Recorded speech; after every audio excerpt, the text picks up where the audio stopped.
అదే RTV app వార్తల్ని క్షణాల్లో చదివే అవకాశం ఉంటుంది. ఒక న్యూస్ పేపర్, ఒక టెలివిజన్ ఛానల్ మీ చేతుల్లో ఎప్పుడూ ఉంటాయి. రాయలసీమకు సంబంధించి ఏదైతే రీజనల్ సభలు జరిగాయో మొన్న ఉత్తరాంధ్రలో ఈ 3వ తేదీ ఏలూరులో, ఆ విధంగానే రాయలసీమకు సంబంధించి ఇక్కడ రాప్తాడ్ నియోజకవర్గంలో ముఖ్యమంత్రి గారి సభ జరుగుతుంది. కాకపోతే ఈ తేదీ కొద్దిగా 11th బదులు 18th జరుగుతుంది. 18th ఉదయం 1:30 కల్లా ముఖ్యమంత్రి గారు వస్తారు. 1:30 కల్లా సభ ప్రారంభమవుతుంది. మరి మిగతా అరేంజ్మెంట్స్లో కానీ ఎట్లో కానీ మార్పు లేదు. ఈ మార్పును మీ ద్వారా వైఎస్ఆర్ కాంగ్రెస్ పార్టీ శ్రేణులకంతా కూడా తెలియజేస్తా ఉన్నాం. ఇకపోతే ఈ సభ మన ముఖ్యమంత్రి రాయలసీమకు సంబంధించిన వాడు. అదే కాకుండా వారి 2019లో కానీ 2014లో కానీ అత్యధిక స్థానాలు మనం రాయలసీమ నుంచే గెలిచాము. 2019లో అయితే కేవలం 3 స్థానాలు మాత్రమే మనం కోల్పోవడం జరిగింది. ఈసారి కూడా మనం పూర్తి స్థాయిలో అన్ని స్థానాలు గెలవాలనే ఆలోచనతో పనిచేస్తూ ఉన్నాం. దానికి ఊతమిచ్చే విధంగా ఈ సభ పెద్ద ఎత్తున జరుగుతుంది. కాబట్టి తప్పకుండా రాయలసీమ వాసులందరూ కూడా దీంట్లో ఉత్సాహంగా పాల్గొనేదే కాకుండా ముఖ్యమంత్రి గారికి కూడా ఇది ఒక ప్రతిష్టాత్మకంగా ఉంటుంది. ఎందుకంటే రాష్ట్రమంతా ఒక ఎత్తైనా కానీ సొంత ఏరియాలో ఇంత పెద్ద సభ జరుగుతూ ఉందంటే తప్పకుండా మన బలాన్ని అందరూ మిగతా ప్రాంతాల్లో జిల్లాల వారందరూ కూడా గుర్తిస్తారు. రాయలసీమలో చాలా బలం ఉంది.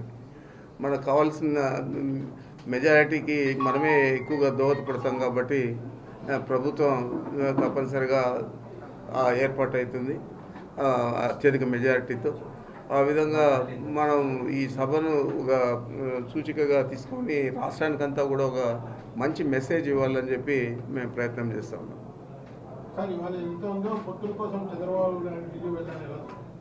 మేము ముందు నుంచి ఊహిస్తూ ఉండేది. మేము ఎవరితో కూడా ఇప్పుడు కమ్యూనిస్టులు వాళ్ళతోనే ఉన్నారు, కాంగ్రెస్ ఇండైరెక్ట్గా వాళ్ళతోనే ఉంది, బీజేపీ ఉంది. బీజేపీలో ఉండే నాయకులందరూ కూడా తెలుగుదేశం పార్టీకి సంబంధించిన వాళ్ళే. 4 ఎంపీలు ఉన్నారు అక్కడ. కాబట్టి ఇది మేము పెద్ద ఆశ్చర్యకరమైన వార్తగా దీన్ని చూడడం లేదు. మా నాయకుడు సింగిల్గానే వస్తాడు. సిద్ధం సభకు ఇంత పెద్ద ఎత్తున జనం రావడానికి ఎట్లా చూస్తారు? అంటే ఇంతకుముందు భీములు చూశారు, దేనిలో చూశారు. సో పెద్ద సంఖ్యలో జనం వస్తున్నారు. అంటే ఈ ప్రభంజనం ఎలక్షన్ దాకా ఎట్లా కొనసాగుతుంది అంటే ముఖ్యమంత్రి జగన్మోహన్ రెడ్డి గారు ఈ 5 సంవత్సరాల్లో ఏ విధంగా కష్టపడినాడు. కరోనా సమయంలో కూడా తను చెప్పిన తేదీల ప్రకారం ఎన్ని ఇబ్బందులు ఉన్నా కానీ ఆర్థికంగా అన్ని సంక్షేమ పథకాలు అమలు చేశారు. ఇంకోవైపు అభివృద్ధి కార్యక్రమాలు ప్రధానంగా నాడు నేడు కానీ, నాడు నేడు కింద హాస్పిటల్స్ కానీ, స్కూల్స్ కానీ, ఈరోజు 17 మెడికల్ కాలేజీ 17 జిల్లాల్లో వస్తూ ఉన్నాయి. వాటికి అనుబంధంగా కార్పొరేట్ స్థాయిలో హాస్పిటల్స్ వస్తూ ఉన్నాయి. ఇవన్నీ అభివృద్ధి కార్యక్రమాలే కదా. అందుచేత ఇరిగేషన్లో కానీ అన్నిటిలో కూడా చంద్రబాబు కంటే ఎక్కువ స్థాయిలో మనం చేశాము, ఖర్చు చేశాము. గణాంకాలు కూడా అందరికీ తెలిసేవి. నిన్న కూడా ముఖ్యమంత్రి గారు శాసనసభలోనే చెప్పడం జరిగింది. మరి ఆ విధంగా ముఖ్యమంత్రి గారు అభివృద్ధి ఒకవైపు, సంక్షేమం ఒకవైపు రెండు కళ్ళుగా చూసి చేశారు. కాబట్టే ఈరోజు ప్రజలందరూ కూడా తండోపతండాలుగా వస్తూ ఉన్నారు. మీరు చూస్తూ ఉన్నారు. మేము గ్రామాల్లో తిరుగుతూ ఉన్నప్పుడు ఏ విధంగా మన హిందూపూర్లో కానీ, ఇంతకుముందు మడకసిరిలో కానీ ఏ విధంగా వస్తూ ఉన్నారో మీరు చూస్తూ ఉన్నారు. తప్పనిసరిగా జగన్మోహన్ రెడ్డి గారి ప్రభంజనం ఈ రాష్ట్రంలో కొనసాగుతూ ఉంది.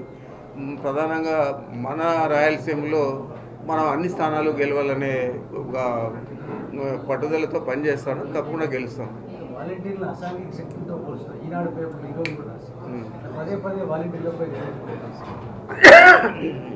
అదే ఈనాడు పేపర్ అంతకుముందు కరోనాలో కూడా ఒకవైపు చంద్రబాబు నాయుడు, లోకేష్, బాలకృష్ణ గారు అందరూ 4 గోళ్ల మధ్య హైదరాబాద్లో ఉంటే వారందరినీ పట్టించుకోకుండా, కరోనా బాధితులు ఎవరిని పట్టించుకోకుండా, నియోజకవర్గాలు పర్యటించకుండా, రాష్ట్రానికి నాయకుడుగా ఉండే పార్టీకి ఆయన ఈ పక్క తిరగకుండా ప్రతిపక్ష నాయకుడిగా కరోనాకు భయపడి అందరూ లోపలికి కూర్చున్నారు. ఆ రోజు ఎవరు ముందుకు వచ్చారు? ప్రధానంగా వాలంటీర్స్ వచ్చారు. చాలామంది వాలంటీర్లు చనిపోవడం జరిగింది ఈ కరోనాలో సేవలు అందించి. వాళ్ళు పాపము ఏదో అఫెక్టెడ్ ఫ్యామిలీస్కు ప్రభుత్వం ఇచ్చిన ప్రొవిజన్స్ కానీ ఇంకోటి కానీ తీసుకుపోయి ఇస్తామంటే వీళ్ళు మూటలు మోసేవాళ్ళని మాట్లాడింది కూడా చంద్రబాబు నాయుడే, రాసింది కూడా ఈ మీడియాని. కాబట్టి దాని గురించి మనం పట్టించుకోనక్కర్లేదు. వారి సేవలు ఈ రాష్ట్రంలో ఉన్న ప్రతి ప్రౌఢుడు కూడా గుర్తించారు. వాళ్ళు చెప్పాలంటే అందరికంటే ఎక్కువగా వారి పాత్ర ఎక్కువగా ఉంది. ఆ రోజు కరోనాలో మంచి సేవలు అందించిన రాష్ట్రంగా పేరు తేవడానికి. ఈరోజు కూడా వారి ధర్మాన్ని, వారి కర్తవ్యాన్ని నిర్వహిస్తూ ఉన్నారు తప్ప ఏ పార్టీకి వాళ్ళు కొమ్ము గాయడం లేదు. కాకపోతే వైఎస్ఆర్ కాంగ్రెస్ పార్టీ మమ్మల్ని నియమించిందని ఏమైనా అభిమానం ఉండొచ్చు, కానీ దాన్ని ప్రత్యేకంగా ఒక భూతద్దం వేసి ఈ విధమైన రాతలు రాయడం అనేది చాలా దురదృష్టం. ఓకేనా? బీసీసీ అధ్యక్షురాలు భద్రత కల్పించలేదు ప్రభుత్వం అని చెప్పి కామెంట్. అదే నేను కూడా చూసాను. ఇప్పుడు దారిలో వస్తా చదవండి. మరి ఇప్పుడు అది నేను చెప్పకూడదు. మాకు ఎవరు ఇచ్చారు భద్రత? మేము కాంగ్రెస్ పార్టీకి వదిలేసి శాసనసభ్యుడిగా ఉండి బయట వచ్చాను. మాకు భద్రత లేకుండా చేశాడు ఆ రోజున్న ముఖ్యమంత్రి, అత్యుత్తమ ముఖ్యమంత్రి కిరణ్ కుమార్ రెడ్డి గారు. నాకు కానీ పార్లమెంట్ సభ్యుడిగా ఉన్న అంటే అప్పుడు కాలేదు, మిథున్ కానీ మా తమ్ముడికి కానీ ఎవరికి, మా కుటుంబానికే ఇవ్వలేదు. జిల్లాలో మేమే కదా అతనికంటే ధీటుగా పార్టీకి పనిచేస్తాం, కాంగ్రెస్ పార్టీకి.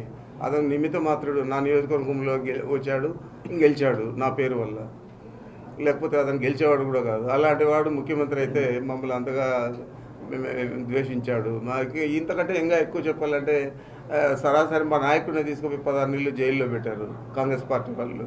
ఆయనకి ఏమైనా రక్షణ కల్పించారా? ఈమె అధ్యక్షురాలైనంత మాత్రాన మనం రక్షణ ఇవ్వాల్సిన అవసరం లేదు. ఆమె కూడా ఏర్పాటు చేసుకోవాలి. మేము పాదయాత్రలో ప్రత్యేకంగా మనుషులు పెట్టుకున్నాం జగన్మోహన్ రెడ్డి గారిని ఎట్లా రక్షించుకోవాలా అని చెప్పి. మీకు కూడా అలాంటి రక్షణ కార్యక్రమాలు కాంగ్రెస్ పార్టీ ఏర్పాటు చేస్తుంది. లేకపోతే మీకు మద్దతుగా నిలిచిన కేవీపీ రామచంద్రరావు, గిడుగు రుద్రరాజు, రఘువీరారెడ్డి వాళ్ళు ఎవరైనా చేస్తారు. ఎవరెవరు ఇండివిజువల్గా నీ రక్షణ నువ్వు ఇంట్లో తలుపు పెట్టుకోకుండా పనుకుంటావా? నువ్వు కూడా దీంట్లో నీ రక్షణ నువ్వు చేసుకుంటావు. ఆ విధంగా ఆమె చేసుకోవాలా. ఇక్కడ వచ్చి వైఎస్ఆర్ కాంగ్రెస్ పార్టీనో లేకపోతే మా నాయకుడు జగన్మోహన్ రెడ్డి గారినో కించపరిచే విధంగా మాట్లాడడం అనేది చాలా దురదృష్టకరం. వైఎస్ రాజశేఖర రెడ్డి వారసులు, అసలైన వారసులు మేమే, ఆయన ఆశయాలను ఫుల్ఫిల్ చేసేది మేమే. అది రాష్ట్ర ప్రజలు తేలుస్తారు. ప్రత్యేక హోదా అది రాష్ట్ర ప్రజలు తేలుస్తారు.